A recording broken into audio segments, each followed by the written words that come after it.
Okay, let's just jump right into this. Welcome to this explainer. I am absolutely pumped to guide you through this today.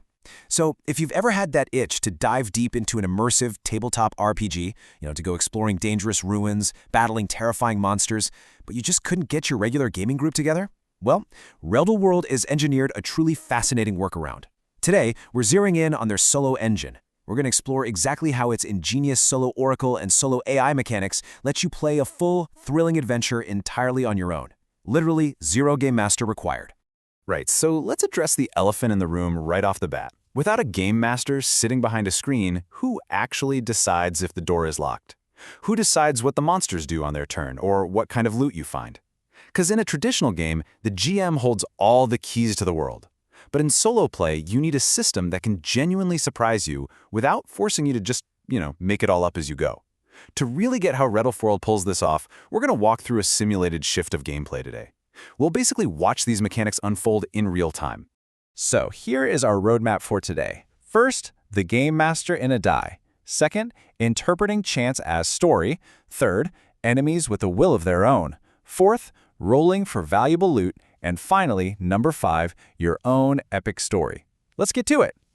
Starting with Part 1, the Game Master in a Die. This is all about the Solo Oracle mechanic.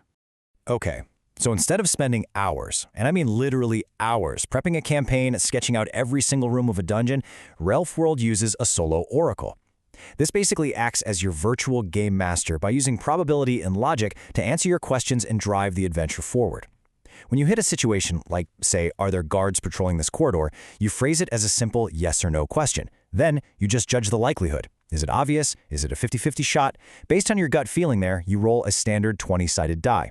Notice how those target numbers shift around on the table. If something is deemed unlikely, rolling a 3 through 14 is just a flat no.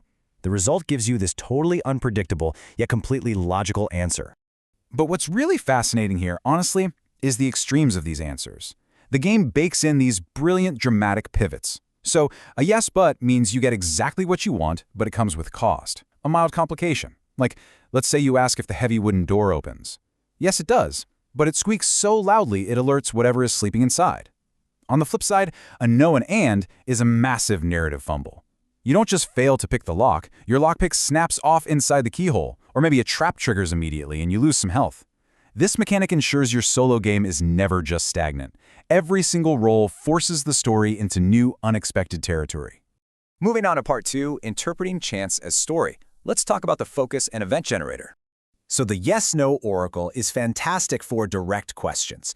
But what happens when you step into a pitch-black, totally unexplored room and you have absolutely zero idea what's inside? You can't just sit there asking 20 random yes-no questions, right? That's exactly where the focus generator comes into play. When you need to know what happens next or what a room contains, you roll 2 20-sided dice. One gives you an action, and the other gives you a subject. This instantly generates a 2-word combo for you. You then take those 2 totally abstract concepts and interpret them based on your current context, giving you an immediate, super surprising direction. Let's actually bring this to life with an example straight out of the rules. Imagine you're exploring this creepy ancient tomb in Rivals. You roll on the focus generator to see what's lurking inside the main chamber. You roll a 7 for the action, which translates to investigate, and another 7 for the subject, which happens to be magical resonance. Instantly, those 2 words spark an idea in your head, right? The sarcophagus contains an item bound to an ancient, magical spirit. Your brain naturally fills in the blanks, turning a completely random die roll into a concrete, really compelling narrative hook. Which brings us to Part 3, enemies with a will of their own. Let's look at the Solo AI for combat. Okay, so you've disturbed that ancient magical spirit in the tomb and combat kicks off. How do you actually run a fight without kind of subconsciously steering yourself into an easy victory? How do you keep the enemy tactical and genuinely dangerous when you're the one physically moving their tokens on the board? Well, the answer is the Solo AI priority list. RedelfWorld gives you these strict instructions to follow. First, you check, does the monster have a specific opening move? Second, what is its reaction to damage? And third, what is its standard behavior? You just go down the list in order. No second guessing, no going easy on yourself. Let's look a little closer at Step 2, because the way this system handles taking damage is just incredible for keeping combat fresh. When a monster takes damage for the first time, or when it drops to exactly 50% health, you roll a standard 6-sided die to see how it reacts. assuming it doesn't already have a pre-written reaction, of course. Just look at some of these outcomes. A roll of 2 triggers a defensive panic. They might use the terrain to scramble and hide. A 4 sends them into a complete berserk rage, meaning they're dealing extra damage to you. A 5? They escalate the entire threat by calling in reinforcements. You aren't just hitting a sack of hit points. You are fighting a thinking, reacting opponent. Now, if no special reaction is triggered, you just roll for their standard enemy behavior. Again, a simple d6 roll. A 1 or 2 means they act defensively or tactically, maybe trying to shove you into a pit or disarm your weapon. A 3 to 5 means pure offense. They are making a direct, aggressive attack on the nearest or biggest threat. And a 6 means they unleash a special trait, maybe casting a spell or using some nasty poisonous attack. So, turn by turn, that monster remains a completely unpredictable puzzle that you literally have to solve on the fly. All right, part 4, rolling for valuable loot. Time to talk about the reward economy. So, you've outsmarted the AI, you survived the encounter, and the threat is finally neutralized. Now it's time to reap the rewards, and the system cleverly ties the amount of risk you just took directly to your character's progression using loot tier mechanics. Check this out. If you just defeated some simple, low-level mooks or just did a normal search of an empty room, you roll a d20, but your result is strictly capped at 16. You literally cannot find the rarest, most valuable items that way.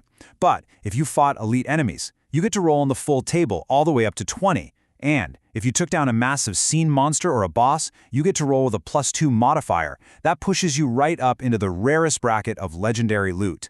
Basically, the challenge dictates the reward. It's perfectly balanced. And let's just look at the sheer variety of those rewards for a second.